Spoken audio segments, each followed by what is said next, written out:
दोस्तों, कैसे हैं आप सब। आशा करते हैं अच्छे होंगे और मन लगाकर पढ़ाई कर रहे होंगे। आज की क्लास गद्य साहित्य विकास पर आधारित है, जिससे रचनाएं भी कवर होंगी और जो क्वेश्चन बनते हैं वो भी कवर होंगे। तो आज वस्तुनिष्ठ 70 प्रश्न लिए हैं, तो समय जाया न करते हुए क्वेश्चनों की शुरुआत करते हैं। वीडियो अगर पसंद आए तो लाइक सब्सक्राइब जरूर करना। खड़ी बोली हिंदी गद्य का प्राचीनतम प्रमाण किस रचना में मिलता है? खड़ी बोली हिंदी गद्य का प्राचीनतम प्रमाण किसमें मिलता है? प्रेम सागर में। कलकत्ता में फोर्ट विलियम कॉलेज की स्थापना कब हुई थी? 1800 में। प्रेम सागर के लेखक कौन है? प्रेम सागर के लेखक लल्लू लाल हैं। उदंड मार्टन क्या है? एक समाचार पत्र है।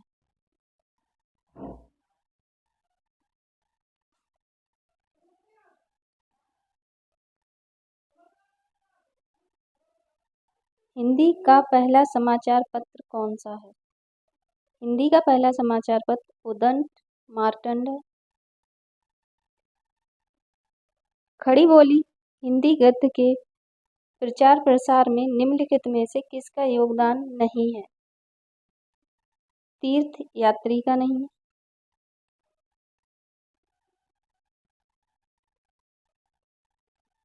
खड़ी बोली को साधु भाषा किसने कहा था? तो टेक्स्ट बुक के अनुसार भारतेंदु हरिश्चंद्र ने कहा है, और कहीं कहीं इस पर आचार्य रामचंद्र शुक्ल का भी नाम मिलता है। उत्तर प्रदेश में प्रकाशित होने वाला पहला समाचार पत्र कौन सा है? समाचार सुधा वर्षण है।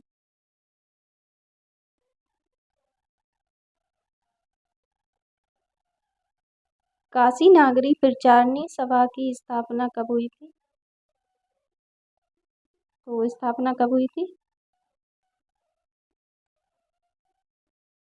1893 में।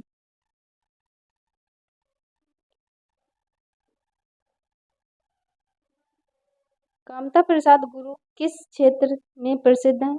व्याकरण में प्रसिद्ध है।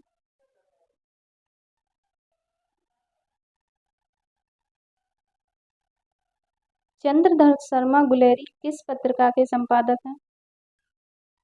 समालोचक पत्रिका के संपादक हैं। हिंदी साहित्य सम्मेलन क्रिया का स्थापना वर्ष क्या है? तो हिंदी साहित्य सम्मेलन क्रिया का स्थापना वर्ष क्या है? 1910।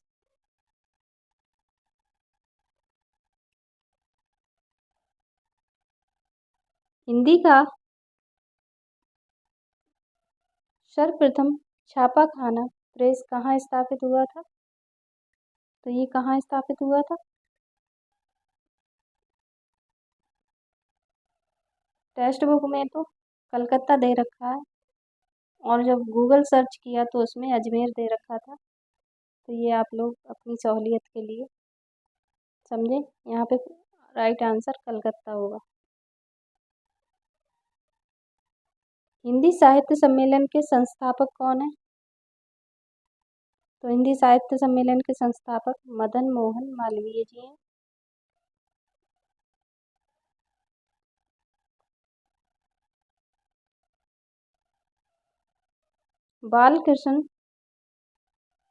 बालकृष्ण भट्ट को हिंदी का एडिशन किसने कहा है?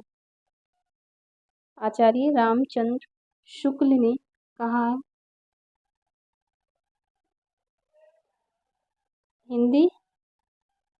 हिंदी का सर्वप्रथम दैनिक समाचार पत्र कौन सा है? तो दैनिक समाचार पत्र कौन सा है,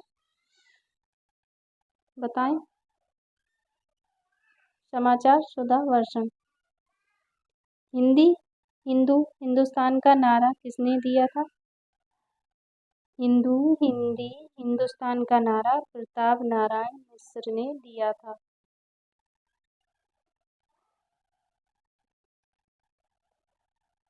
वह कौन सा लेखक था जिसकी रचनाओं को पढ़ने के लिए लोगों ने हिंदी सीखी? तो इनका प्रसिद्ध उपन्यास चंद्रकांता को पढ़ने के लिए लोगों ने हिंदी सीखी थी। तो वो कवि कौन है? देवकी नंदन खत्री। मेघदूत काव्य का खड़ी बोली में अनुवाद किसने किया है? राजा लक्ष्मण सिंह ने किया है।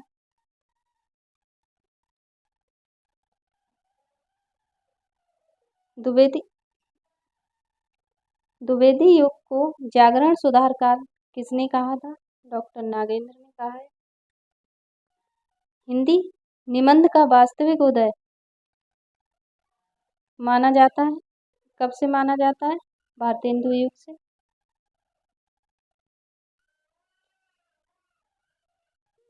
ये डबल आंसर है, भारतेंदु युग से।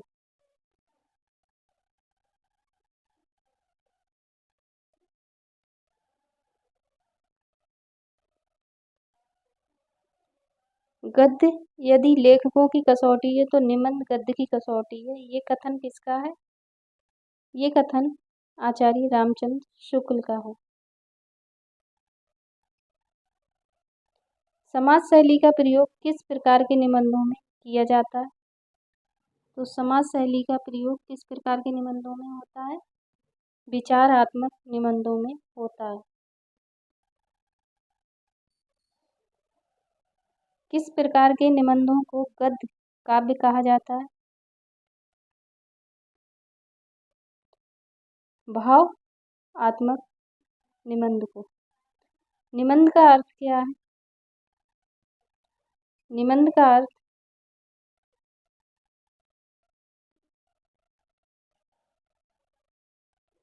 निजीपन की छाप लिए किसी विषय पर सीमित आकार की गद्य रचना। निम्नलिखित में कौन सा तत्व निबंध का नहीं है? तो निबंध का कौन सा तत्व नहीं है? लोक कल्याण का प्रयोजन।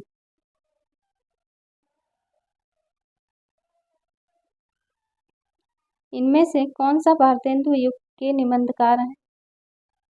तो ये सभी भारतेंदु युग के निबंधकार हैं। भारतेंदु युग के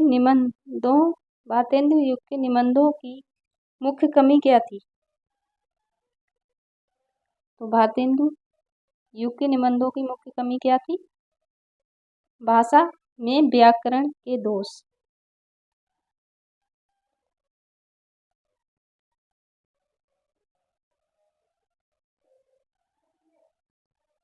निम्नलिखित में कौन सी द्विवेदी युगीन निबंधों की विशेषता नहीं है?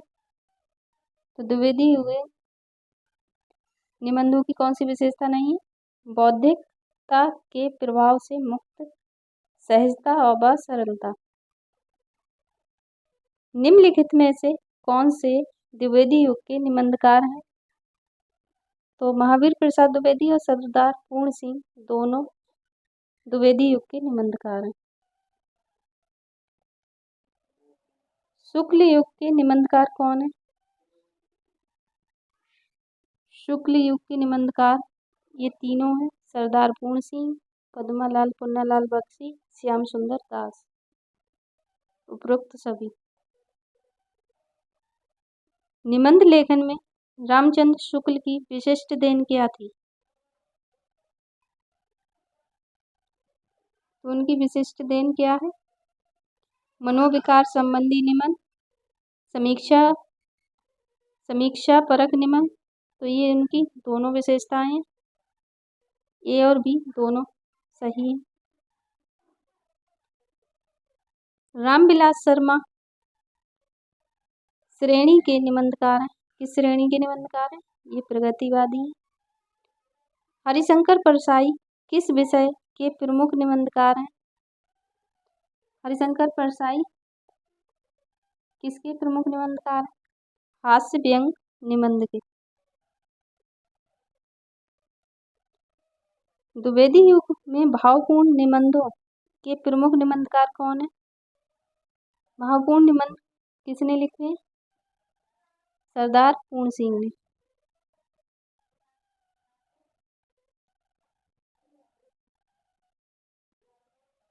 मनोविकार संबंधी निबंध रचना में कौन सी निबंधकार अद्वितीय हैं? तो कौन से निबंधकार अद्वितीय हैं?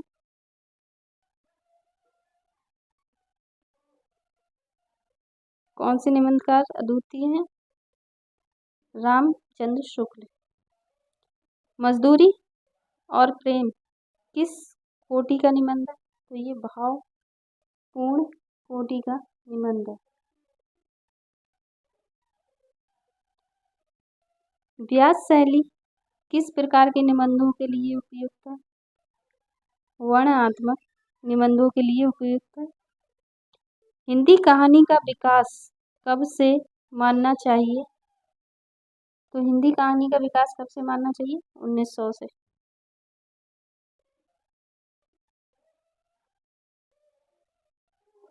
इनमें से किसे हिंदी की पहली कहानी माना जाता है? इंदुमती को। इंदुमती कहानी के लेखक कौन है? इंदुमती कहानी किसकी है? किशोरीलाल गोस्वामी की है।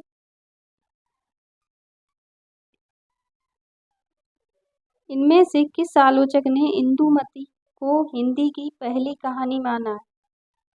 तो किसने माना है? आचार्य रामचंद्र शुक्ल ने माना है।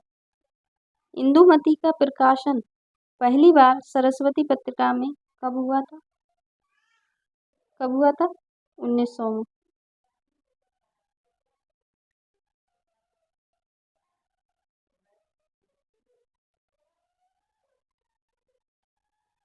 ग्यारह बरस का समय कहानी के लेखक कौन है? आचार्य रामचंद्र शुक्ल हैं।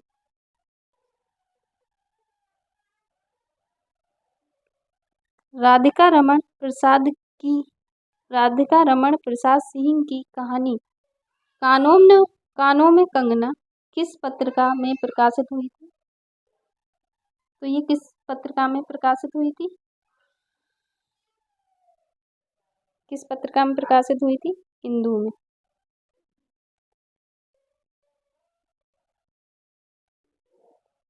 प्रसाद जी की कहानियां किस पत्रिका में छपती हैं? तो प्रसाद जी की कहानियां किस पत्रिका में छपती हैं? हिंदू में। उसने कहा था कहानी के लेखक का नाम बताइए। चंद्रधर शर्मा गुलेरी। उसने कहा था कहानी कब प्रकाशित हुई थी? 1915 में। उसने कहा था कहानी का मूल विषय क्या था? उसने कहा था कहानी का मूल विषय क्या था? आदर्श प्रेम जो त्याग और बलिदान के लिए प्रेरित करता हो। प्रसाद जी का पहला कहानी संग्रह छाया कब प्रकाशित हुआ था? 1912 में। हिंदी कौन सा कहानीकार नवाब राय के नाम से उर्दू में लिखता था? कौन लिखते थे? प्रेमचंद। प्रेमचंद का कौन सा कहानी संग्रह अंग्रेज सरकार ने जब्त कर लिया था? क्यों कौन सा कर लिया था? सोजे वतन। प्रेमचंद की पहली हिंदी कहानी का नाम क्या है? पंच परमेश्वर।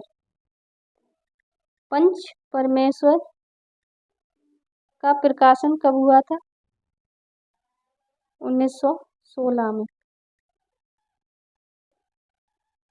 कब हुआ था? 1916 में। प्रेमचंद की अंतिम कहानी कौन सी मानी जाती है? तो प्रेमचंद की अंतिम कहानी कौन सी है?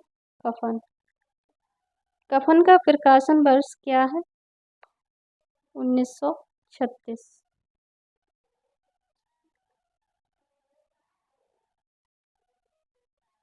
मानसरोवर किसकी कहानियों का संकलन है?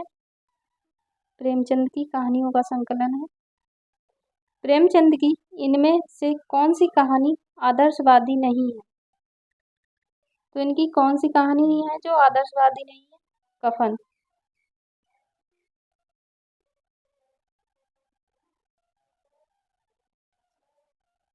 निम्नलिखित में से कौन सा तत्व कहानी में नहीं होना चाहिए?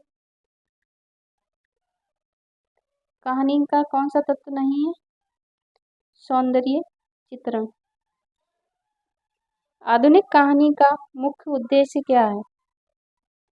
जीवन की मार्मिक अभिव्यक्ति। हिंदी की प्रथम कहानी कौन सी है? इंदुमती है।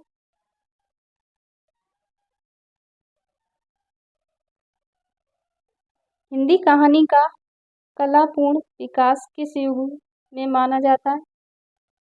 तो किस युग से माना जाता है?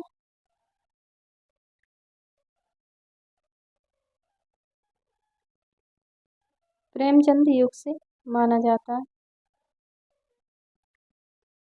वैसे कहानी का विकास द्विवेदी युग से माना जाता है, पर इस क्वेश्चन के अकॉर्डिंग प्रेमचंद युग होगा। हिंदी कहानी में फ्लैशबैक शैली का सर्वप्रथम प्रयोग करने वाले कहानीकार कौन है? चंद्रधर शर्मा गुलेरी। हिंदी साहित्य की सर्वाधिक लोकप्रिय विधा कौन सी है? कहानी। कहानी सौंदर्य की झलक का रस प्रदान करने वाली है, ये कथन किसका है? तो ये कथन किसका है? जयशंकर प्रसाद का है।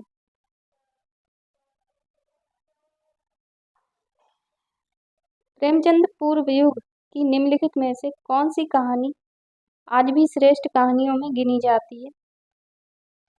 कौन सी कहानी गिनी जाती? उसने कहा था। हिंदी कहानी के विकास में निम्नलिखित में से किस पत्रिका का योगदान नहीं है? तो किस पत्रिका का योगदान नहीं है? आलोचना का। निम्नलिखित में से कौन मनोविश्लेषण प्रधान कहानीकार नहीं है? तो मनोविश्लेषण प्रधान कहानीकार कौन नहीं है? तो आंसर के अकॉर्डिंग सुदर्शन है, और कहीं कहीं अज्ञ भी बताए जाते हैं, पर इस आंसर का सही जवाब सुदर्शन है।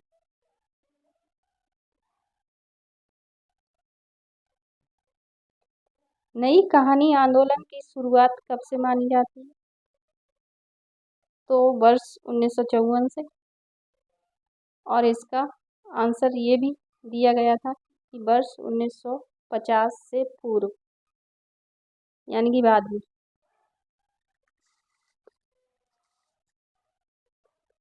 तो नई कहानी आंदोलन की शुरुआत तो 1954 है, तो ये आंसर हम मान के चलेंगे। जयशंकर प्रसाद ने कुल कितनी कहानियां लिखी हैं? तो 70 कहानियां लिखी हैं।